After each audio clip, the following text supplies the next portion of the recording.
చూస్తున్నారండి మొత్తానికి నేను మార్గ మధ్యలోకి వచ్చేసిందండి. సో ఇదంతా ఇలా దారి పొడున్న పడవలే ఉంటాయి అన్నమాట అలాగా. సో ఇది చూస్తున్నారు కదండి, ఇదంతా మడడవి అనమాట అలాగా. సో ఇది కూడా చూడండి, ఇదంతా మడడవి అండి. సో ఇలాంటి అడవి చాలా కొన్ని ఎకరాల్లో విస్తరించిందండి. దీంతో నేను సెకండ్ టైం విజిట్ చేయడం అనమాట అలాగా.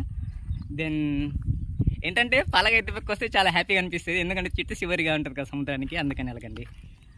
దెన్ సో వాటర్ బాటిల్ కూడా తెచ్చుకున్నాను. సో ఎండ ఎక్కువగా ఉంది కదా అందుకని. సో మధ్యలో దొరకకపోతే ఇబ్బంది అయిపోతుంది వాటర్ దాహం అయితే. సో ఇంత సాహసం చేశానంటే ఒకవేళ నాకు చూడాలనిపిస్తే ఎంత దూరమైన వచ్చేస్తానండి. సో చూడండి అలా నడుస్తా వీడియో చేస్తూ ఉన్నాను, చూసారా. సో ఇంకా చాలా దూరం ఉందండి. సో నేను అట్లీస్ట్ 1 km కూడా రాలేదు. Any thank you so much అండి.